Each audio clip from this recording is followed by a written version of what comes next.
Meus irmãos, vamos abrir a palavra de Deus de 2 Timóteo, capítulo 2, e nós leremos de 2 a 6, de 1 a 6, segunda carta de Paulo a Timóteo, capítulo 2, de 1 a 6.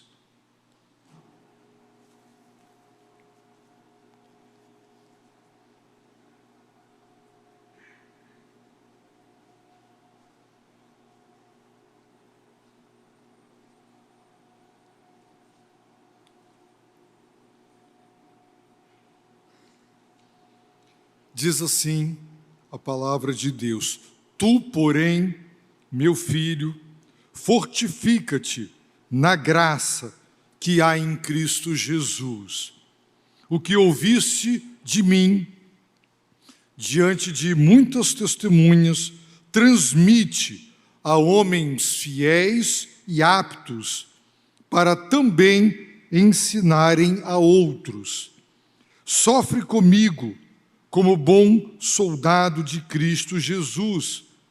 Nenhum soldado em serviço se envolve com assuntos da vida civil, pois deseja agradar aquele que o alistou para a guerra. E se um atleta competir nos jogos públicos, não será coroado se não cumprir o regulamento. O agricultor que trabalha deve ser o primeiro a se beneficiar dos frutos colhidos. Palavra do Senhor para os nossos corações. Queridos irmãos, aqui nós temos uma carta de um pastor para um outro pastor. Portanto, é uma carta chamada de pastoral, de um pastor veterano, idoso, experiente, em final de carreira, para um pastor calouro, iniciante, inexperiente e jovem. O pastor veterano, idoso, experiente e em final de carreira está preso e ele será executado. Ele está a poucas semanas ou dias da sua execução. E ele escreve para um pastor que tem aí uma jornada de vida ministerial pela frente. Portanto, foi o último escrito do apóstolo Paulo. E ele nos dá, nesta passagem, 3 mandamentos. Ele deu 3 mandamentos, 3 ordens, 3 orientações. Os verbos estão no tempo presente, e isso indica continuidade, era para obedecer e prosseguir obedecendo, não deveria haver solução de continuidade, interrupção. Os verbos, eles estão na voz passiva, indicando que o primeiro deles, o sujeito da ação é Deus quem está fazendo a obra, e estes verbos, portanto, nos ensinam o que é que Deus espera dos pastores e também de cada um de nós. Quem lê o primeiro capítulo observará que o apóstolo Paulo, com tristeza, ele afirma que todos os que estão na Ásia me abandonaram. A igreja de Éfeso estava na Ásia, a igreja dos Colossenses estava na Ásia. Todas as 7 igrejas para as quais Jesus escreveu e estão registradas lá nos primeiros capítulos do Apocalipse estavam na Ásia. A igreja de Roma também o abandonara.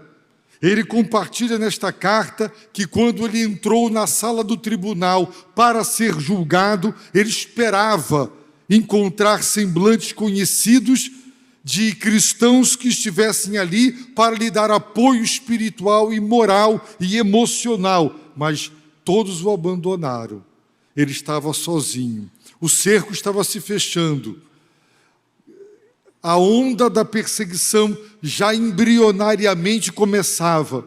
E a reação de muitas igrejas foi não querer ter vínculo com o apóstolo que estava preso, com medo de ter o mesmo destino dele.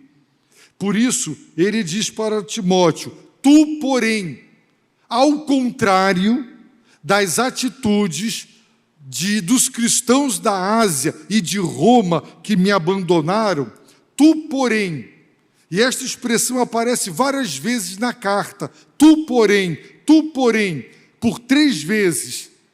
E lá no capítulo 4, verso 6, ele diz: quanto a mim. Então, a carta de Paulo a Timóteo, ela é dirigida a ele desta forma: tu, porém, e depois, quanto a mim. Tudo quanto dizia respeito a ele, Timóteo, e no final ele diz o que lhe dizia respeito, quanto a mim. E para que Timóteo, ele não o abandonasse, ele não abandonasse o compromisso com o Evangelho, o apóstolo lhe deu 3 mandamentos. Primeiro, fortifica-te na graça. Segundo, verso 2, o que ouvistes de mim, diante de muitas testemunhas, transmite. Esse é o verbo, transmite. Essa é a ordem, transmite a homens fiéis e aptos. E a terceira ordem, versículo 3, sofre comigo como bom soldado de Cristo. Depois dos 3 mandamentos, das 3 ordens, o apóstolo Paulo nos apresentará 3 metáforas. A metáfora do soldado, a metáfora do atleta e a metáfora do agricultor, para nos ensinar preciosas verdades. São verdades de um pastor para um outro pastor. Portanto, tem tudo a ver comigo, com o pastor Gabriel, o pastor Eduardo. É uma carta de pastor para pastor. É o que nós, pastores, devemos fazer. Mas, com certeza, os desdobramentos e as implicações das verdades aqui, de um pastor para o outro pastor, elas são também relevantes para cada um de nós. A primeira verdade, vimos de manhã, Paulo diz: fortifica-te. O verbo está na voz passiva. O sujeito da ação do fortalecimento é Deus quem tem poder, é Deus quem fortalece, mas Ele fortalece aquele que busca o fortalecimento. Portanto, a tradução literal seria: sede fortalecido. Quem fortalece é o Senhor, mas Ele não fortalece quem não se ajoelha, quem não estuda a palavra, quem não adora, quem não busca esse fortalecimento. Com certeza, o alimento nos fortalece, mas sobre a mesa, dentro do armário e da geladeira, ele não nos fortalece. Você só se fortifica se você ingerir o alimento. Então, ele alimenta, ele te fortalece, ele te nutre. E o primeiro mandamento de Paulo para Timóteo é: fortifica-te na graça.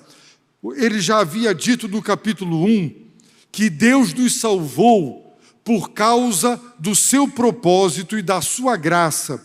Graça que Ele nos deu em Cristo antes dos tempos eternos, antes de Deus criar o universo. Em Cristo Jesus, o seu Filho, Ele nos deu a sua graça. Essa graça que nos foi outorgada na eternidade em Cristo, ela se manifestou na história, no tempo e no espaço, quando Jesus apareceu. E isso se deu por ocasião da encarnação, quando Ele nasceu. A graça de Deus. Mas a graça de Deus, que é a razão da nossa salvação, porque é bênção imerecida, é a mesma graça que precisamos para servir, para cumprir o nosso ministério pastoral, e o ministério de cada um de nós e para viver a vida cristã. Você e eu não temos forças para viver à altura das expectativas morais de Deus, a não ser que nós nos fortaleçamos na sua graça. É pela graça de Deus que Ele nos mantém de pé. É pela graça de Deus que Ele nos santifica. É pela graça dEle que Ele nos dá forças para encarar os dissabores, para resistir ao maligno e vê-lo bater em retirada. Então, o primeiro mandamento é: fortifica-te na graça que há em Cristo Jesus. Em Cristo Jesus existe graça. Fortifica-te nela. O segundo mandamento: transmite o quê? O que ouviste de mim. De acordo com Atos 16, no início da segunda viagem missionária, a primeira viagem missionária registrada no capítulo 13 e 14 de Atos, Barnabé era o companheiro de Paulo. Eles se desentenderam, cada um tomou um rumo diferente. Agora, Paulo está com Silas, ou Silvano, e quando ele chega em Derbe, ele encontra um jovem, o jovem Timóteo. E os irmãos daquelas igrejas deram para Paulo e Silas um testemunho da integridade, do compromisso daquele jovem. E a partir dali, Timóteo integra a equipe missionária. Capítulo 16 também, até o capítulo 16, Lucas narrou tudo na segunda pessoa do plural. A partir do capítulo 16, ele começa a escrever Atos na primeira pessoa do plural, porque a partir dali ele também integrou a equipe e agora ele começa a dizer nós, porque agora ele faz parte da equipe, ele presenciou tudo o que aconteceu. Então a equipe de Paulo era Paulo, Silas, Timóteo e Lucas, o autor do Evangelho e do livro de Atos. E Timóteo ouviu Paulo pregar lá na beirada do rio para as mulheres, lá em Filipos. Quando Paulo e Silas foram presos e apanharam, ele acompanhou a pregação em Tessalônica, a pregação em Atenas, a pregação em Corinto. Ele acompanhou. E Paulo está dizendo: o que ouviste de mim? O que é que você deve fazer com o que você ouviu? E ele ouviu diante de muitas testemunhas. A ordem é: transmite. O Evangelho não pode, Timóteo, ficar só com você. Irmãos, entendam o seguinte: quando Paulo escreveu esta carta, provavelmente antes da sua morte, a sua morte é datada entre o ano 64 e 67, não se tem certeza. Mas ele escreveu a sua carta exatamente nesse período. Nesse período, vejam, o Evangelho de Mateus, ele foi escrito provavelmente entre o ano 55 e 65, não temos uma data exata. O Evangelho de Marcos foi escrito provavelmente entre o ano 53 e o ano 55. E Lucas, esse temos mais precisão de data, no ano 62. Portanto, quando Paulo escreveu esta carta, 2 evangelhos provavelmente já haviam sido escritos, mas não havia imprensa, não havia WhatsApp, não havia e-mail, não havia internet, não havia como produzir milhares de cópias. Portanto, o Evangelho era transmitido oralmente. E o que Paulo está dizendo, a preocupação dele é: eu estou idoso, eu recebi revelações. O capítulo 3 de Efésios mostra que Deus lhe dera revelações inéditas que não dera aos demais apóstolos. Deus lhe dera a compreensão da cruz. Por isso, suas cartas são tratados teológicos que explicam, não é, a profundidade da obra da redenção na cruz do Calvário. Ele tem conteúdos de revelação que são inéditos. E ele está dizendo: Timóteo, o que você ouviu de mim quando eu preguei o Evangelho, diante de muitas testemunhas, transmite. Não fica contigo. Não permita que o Evangelho pare. Esse Evangelho precisa ser conhecido. Transmite. Agora é interessante que este verbo aqui traduzido como transmite, o substantivo dele aparece em 1 Timóteo, quando ele diz: Timóteo, guarda o tesouro que te foi confiado. Em outras traduções, guarda o depósito que te foi confiado. No capítulo 1 de 2 Timóteo, ele diz: preserva, verso 13, o modelo das sãs palavras que de mim ouvistes. Versículo 14, guarda o bom tesouro. Em outras traduções, o bom depósito. O substantivo significa depósito, tesouro, algo precioso que é colocado sob a tutela, a custódia, a confiança de alguém. Você tem dinheiro no banco, o dinheiro é seu, você colocou, você depositou o seu tesouro, o seu bem, e o banco, você confiou ao banco o seu dinheiro, para guardar o seu dinheiro. Paulo está chamando o Evangelho de depósito. O Evangelho, Deus depositou, é o tesouro de Deus. Ele colocou sob a responsabilidade de Paulo o seu Evangelho. Ele colocou sob a responsabilidade da igreja o Evangelho. E nós temos que guardar o modelo das sãs palavras, o Evangelho. Não podemos deixar que esse Evangelho seja desvirtuado, adulterado, quer por acréscimo, quer por subtração. Então aqui é um substantivo. E o verbo transmitir é o verbo que corresponde a esse substantivo. Ele está dizendo: transmite, deposita. O que Deus fez comigo e eu fiz contigo, faz com outros. Coloque sob a responsabilidade de outras pessoas esse Evangelho. Uma corrente tem elos. Se um elo se perder, quebra a corrente. O Evangelho não pode sofrer solução de continuidade. Portanto, transmite. Essa era a primeira missão de Timóteo. Transmitir o Evangelho, a palavra de Deus. Não deixar que aquela gloriosa mensagem, o Evangelho, é o poder de Deus para salvar aquele que crê. E aquele Evangelho não podia parar em Timóteo.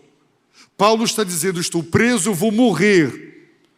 E eu estou transmitindo esse Evangelho. Timóteo, transmite. A segunda tarefa de Timóteo era fazer uma seleção criteriosa daqueles a quem ele transmitiria o Evangelho. Transmite o Evangelho a homens. Aqui não é genérico. Ele está falando de pastores, presbíteros ou bispos, são sinônimos do Novo Testamento, são os pastores, e de acordo com o Novo Testamento, não era uma questão apenas cultural. As mulheres não eram pastoras e não receberam a responsabilidade da pregação do Evangelho. E o apóstolo apresenta argumentos teológicos para dizer que ao homem foi dada a liderança na família e na igreja. Portanto, nossa denominação já foi unânime nessa posição. Lamentavelmente, já existem várias igrejas batistas abrindo concessões e consagrando mulheres ao pastorado, lamentavelmente. A missão de Timóteo era transmite a homens com duas qualidades: fiéis e aptos, capazes, competentes. De quê? De ensinarem a outros. Adianta você ter um gerente da sua empresa altamente competente, mas infiel? Adianta ter alguém muito fiel, mas incompetente? Não. Timóteo deveria procurar no rebanho de Deus homens que comprovadamente tivessem o testemunho de que eram homens de caráter, de conduta ilibada, elevada, homens que deram evidências de fidelidade para com Deus, de obediência a Deus, de fidelidade a Jesus Cristo. A igreja não pode ser liderada por pastores que não sejam homens fiéis. Essa é a qualidade daqueles que serão os pastores das igrejas: fiéis, caráter, conduta, integridade. Mas eles também deveriam ser aptos, capazes de ensinar. Paulo diz em 1 Timóteo 3 que se alguém almeja ser bispo, ou presbítero, ou pastor, deseja algo excelente. Então ele afirma: é necessário que o bispo seja irrepreensível, fiel, marido de uma só mulher, fiel, equilibrado, fiel, tenha domínio próprio, seja respeitável, hospitaleiro, apto para ensinar, o mesmo verbo, capaz de ensinar. Um cristão poderia ter todas as qualidades morais e espirituais, mas se ele não tivesse o dom, a capacidade divina de ensinar, ele não poderia ser presbítero, bispo ou pastor.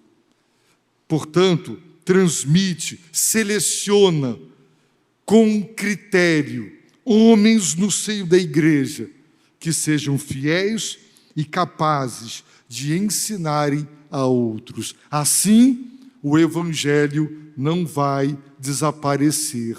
Reproduz o evangelho. Também treina pessoas para que sejam pregadores do evangelho, pastores, bispos ou presbíteros. A terceira ordem de Paulo: sofre. Esse mesmo verbo é traduzido no capítulo 1, verso 8, dizendo: participa comigo dos sofrimentos. É o mesmo verbo, traduzido aqui de duas maneiras distintas. Sofre. O verbo tem exatamente essa conotação: sofrer junto com alguém.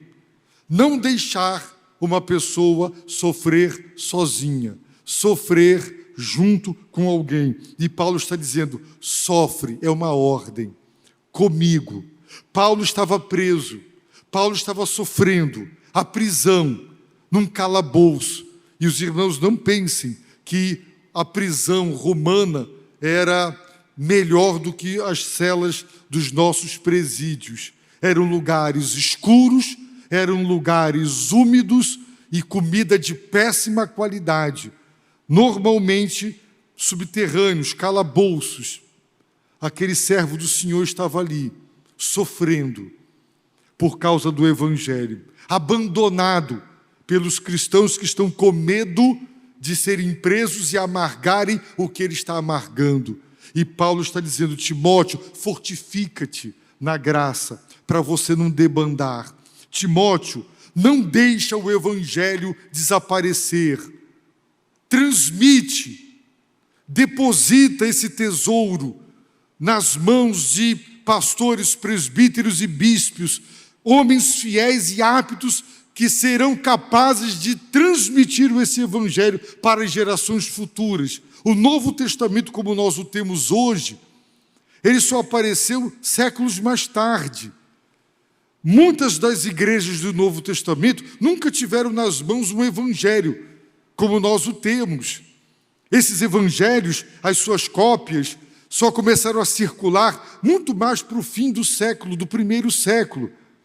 Portanto, deveria ser oralmente transmitido a mensagem do evangelho. E ele está dizendo: sofre comigo. Eu estou sofrendo por causa do evangelho. Sofra também. Não tem jeito, Timóteo. Quem se compromete com Jesus Cristo, quem se compromete com o evangelho, vai sofrer. Não tira o corpo fora. Não se acovarde. Sofre comigo, como bom soldado de Cristo Jesus. O bom soldado, ele não tem medo de sofrer. O bom soldado, ele está disposto a tudo. Ele suporta tudo, ele aguenta tudo. E Paulo está dizendo: sofre comigo. Eu disse hoje pela manhã que se os jovens aqui tiverem a coragem, dentro de uma universidade onde ideologias nefastas de esquerda, que negam a Deus, negam a família, anticristo, antideus, se levantar para pregar o evangelho, vai sofrer por causa do evangelho. Não tenha dúvida. Talvez você mesmo, no seu local de trabalho, você se cale, se omita, você tenha vergonha ou medo de se identificar como cristão e dizer que o casamento aos olhos de Deus é heterossexual e monogâmico, dizer que ideologia de gênero, isso é coisa do diabo, condenar isso, ter a coragem de pregar o evangelho, as verdades de Deus. Se você tiver essa coragem, que deveria ter, você vai sofrer, mas nós estamos sendo convidados, como bons soldados de Cristo, para sofrer pelo evangelho, pela sua pregação, para que ele não deixe de ser pregado. Então, o apóstolo Paulo nos apresenta 3 metáforas. A primeira é a do soldado. Qual é a lição? Ele diz: nenhum soldado em serviço se envolve com assuntos da vida civil. Eu não sei agora, mas até bem pouco tempo, todo militar de qualquer uma das 3 forças era proibido de trabalhar, de ter um negócio ou um trabalho paralelo. Era proibido. Por quê? Porque o militar, ele não deveria se envolver com trabalhos da vida civil. Ele deveria estar de tempo integral, com sua mente, seu coração, focados na sua missão, e ele não deveria dividir seu tempo, sua atenção e suas competências com negócios paralelos da vida civil. Isso era uma regra. Eu não sei mais se o irmão Absalão está ali, está dizendo que é exatamente isso. E Paulo está, naquele tempo era assim.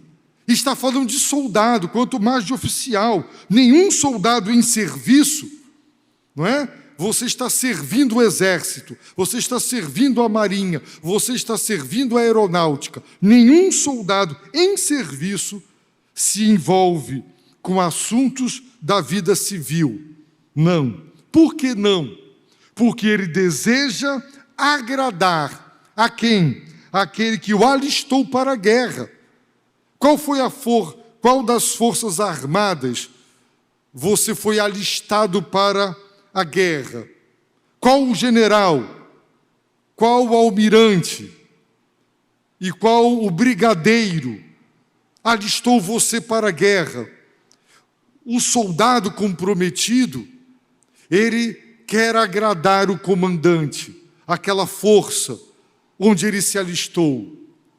Ele vai treinar, ele vai se exercitar para que, chamado para a guerra, ele tenha a competência de defender o seu país. E Paulo está dizendo: Timóteo, dedica o teu tempo de tempo integral ao ministério da palavra. Você quer ganhar dinheiro? Vai ser empresário. Você quer construir patrimônio? Vai fazer outra coisa. Mas se você foi chamado para ser pastor, então dedica-te, não é?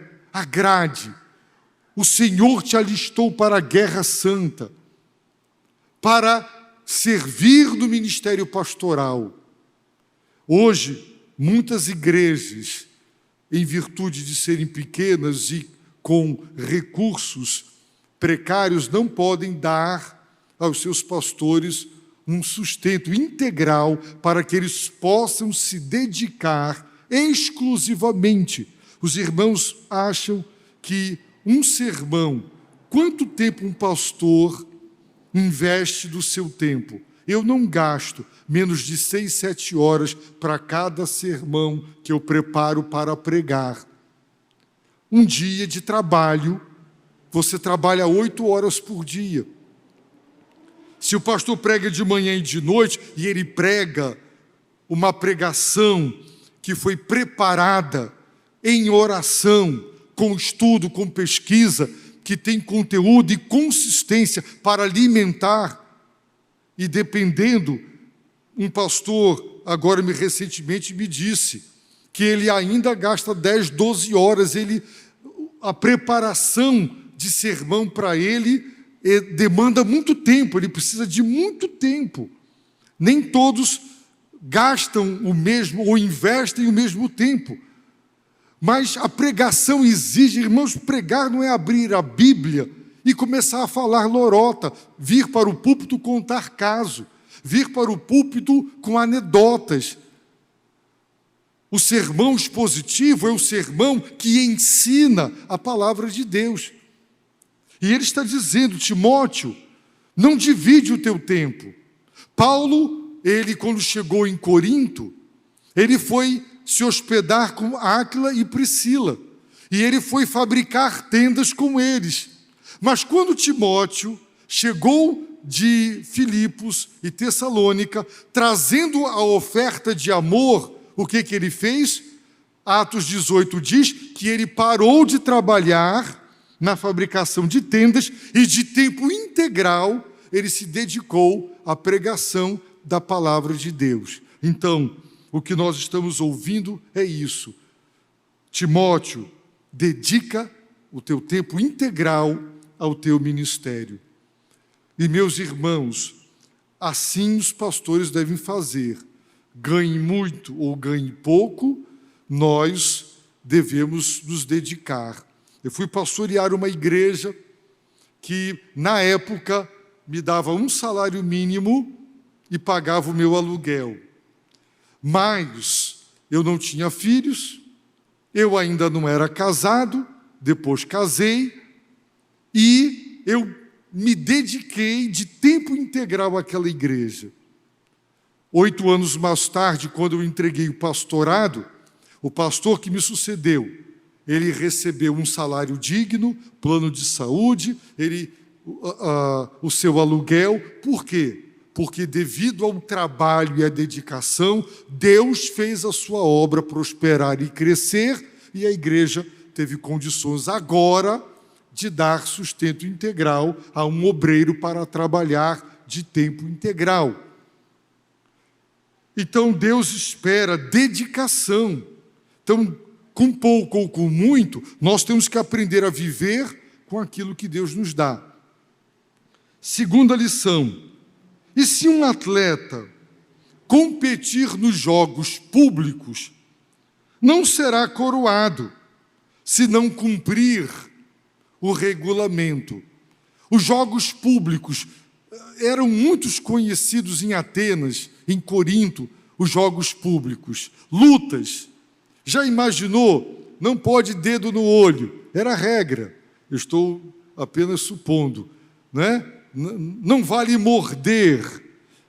Os jogos tinham regras.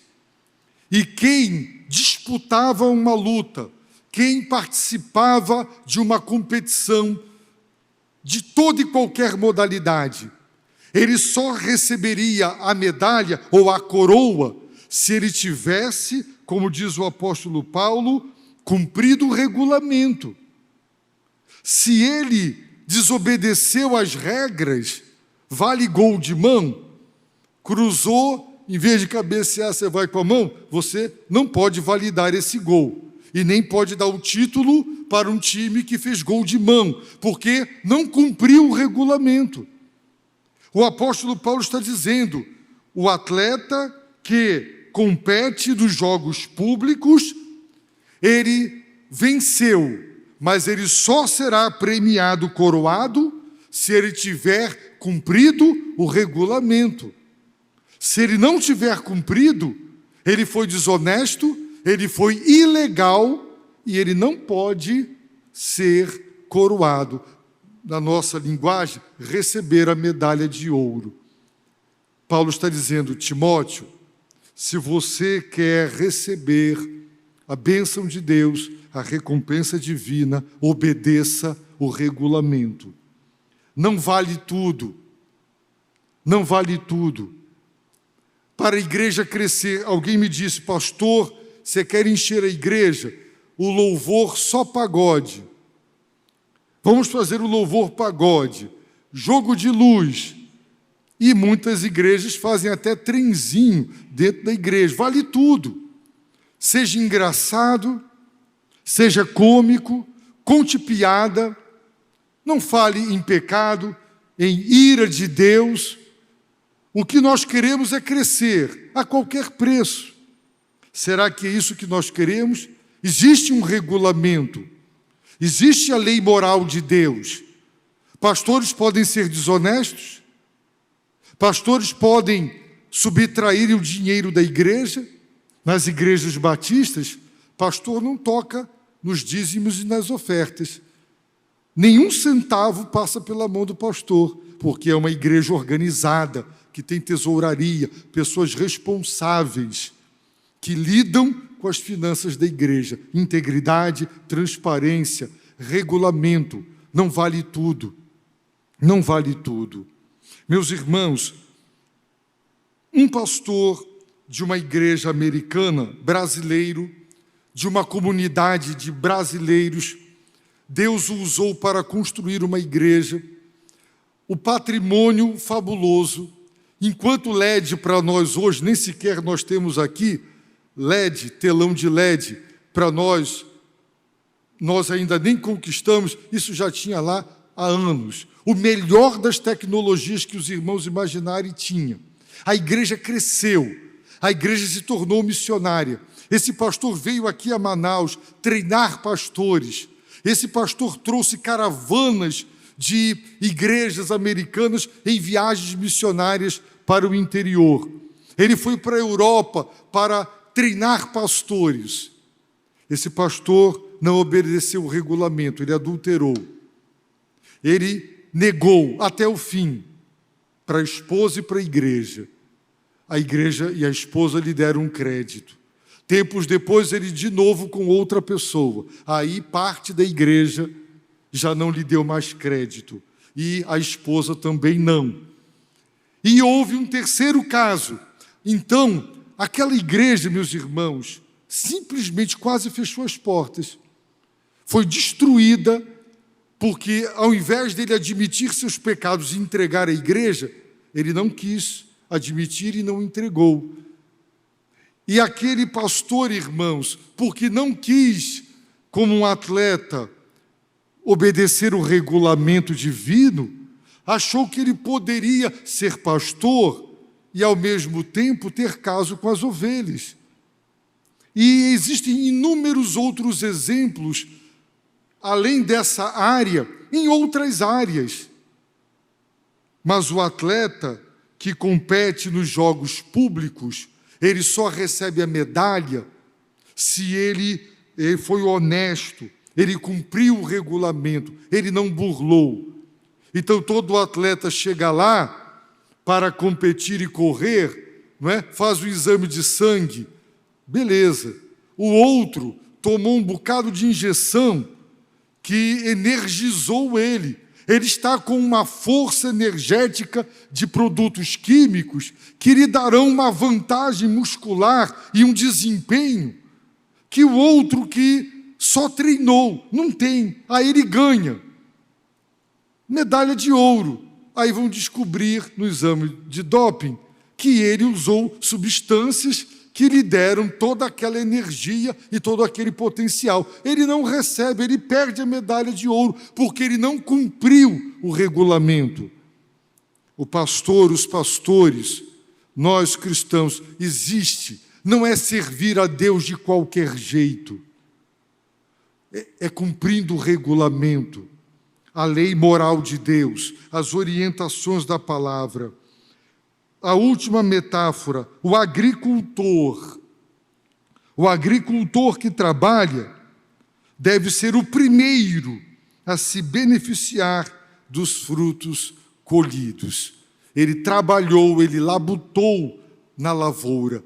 E os irmãos sabem que é um trabalho duro, o trabalho da lavoura, o trabalho da semeadura, o trabalho da colheita. Ele não semeou e foi ficar na rede, ele acompanha. Não é? É um trabalho duro de acompanhamento, até chegar à colheita. Pois o agricultor que trabalha deve ser o primeiro a se beneficiar dos frutos colhidos. E Paulo está dizendo, Timóteo, o obreiro é digno do seu salário. Se você está trabalhando dedicadamente, como um agricultor, trabalho duro, dedicado, não é? Não é um pastor preguiçoso, que trabalha pouco, trabalha um dia, não trabalha o outro. Você, como um lavrador, um agricultor, que dá duro no trabalho, que semeou, que trata da lavoura, quando chegar a colheita, você deve ser o primeiro a se beneficiar dos frutos colhidos. Portanto, você deve receber o seu sustento como produto do seu trabalho. E assim, meus irmãos, o apóstolo Paulo deu a Timóteo 3 ordens e apresentou 3 metáforas que ilustram como um pastor deve proceder para com o rebanho, para com a igreja e para com Deus. E isso também a nós se aplica, porque se queremos que o evangelho ele prossiga, nós temos que treinar, nós temos que capacitar para termos pessoas aptas, capazes de ensinar. E temos também que trabalhar o caráter, a conduta, a fidelidade. Irmãos, lamentavelmente, todo vocacionado, quando vai para o seminário, ele vai por indicação da igreja. E muitas igrejas são absolutamente irresponsáveis quando recomendam. Eu, durante 8 anos, fui professor do Seminário do Sul. E eu fiz parte da equipe de entrevista. Muitas vezes um rapaz que teve uma vida sem testemunho, não é? Viveu uma vida na igreja de mau testemunho, sem compromisso, foi no retiro, se emocionou, Deus me chamou. Em novembro, janeiro ele estava lá para ingressar no seminário. Aí só fazia besteira. E quando formava, ia estragar igrejas, detonar igrejas, fechar igrejas, porque não era fiel. Porque a igreja ela não teve critério. Você não pode indicar alguém para ir para o seminário porque ele foi num retiro e voltou. Dê um tempo. Deixa ele mostrar que aquela transformação é real. O tempo tem que passar. Ele tem que mostrar caráter, conduta. Ele tem que mostrar que é fiel e é apto para ensinar. Somente aqueles jovens que comprovadamente têm bom testemunho no seio da igreja é que devem ser recomendados para o seminário. Então a culpa não é do seminário, a culpa é da igreja que manda umas peças raras para lá. Aí eles saem de lá e vão destruir as igrejas. No meu 4º ano de seminário, eu ficava ouvindo os colegas. Eu preguei na igreja tal, a receita da igreja tal. Preguei na igreja tal, a receita tal. Eles sabiam da receita das igrejas. sabiam qual era a igreja que tinha uma maior receita de dízimos e que daria um melhor salário. E o critério para aceitar era o melhor salário. Fizeram do ministério um emprego, apenas um emprego, e somente um emprego. Por quê? Porque não tinham caráter e conduta cristãs, não eram genuinamente vocacionados, dispostos a sofrer pelo Evangelho de Jesus Cristo, a pagar o preço, como muitos missionários estão pagando o preço, com um salário pequeno, mas estão lá pregando a palavra, estão lá servindo a Deus. Por quê? Porque os seus alvos o seu alvo era ser fiel a quem o chamou e a quem o vocacionou. Então, meus queridos irmãos, nós também somos chamados para sermos fiéis, nós somos chamados, no mínimo, para dentro da nossa casa ensinar os nossos filhos, somos chamados para sofrer como bons soldados de Cristo, também somos chamados para agradar aquele que nos arregimentou ou alistou para a guerra, e não a nós mesmos. Somos chamados para competir, cumprindo o regulamento, não vale tudo. Temos uma lei moral revelada por Deus, a qual devemos obedecer, e devemos, sim, também participar das bênçãos do Evangelho. Assim, meus queridos irmãos, aquele pastor veterano, idoso, há dias ou semanas da sua morte, orienta um jovem pastor calouro, inexperiente e iniciante, para que ele fosse um bom pastor e ele cumprisse a sua vocação pastoral. E isso se aplica a cada um de nós nos nossos ministérios. Você foi salvo para servir. E se você vem para adorar, isso é muito importante. Mas você não foi chamado só para adorar, mas para servir aquele que lhe salvou.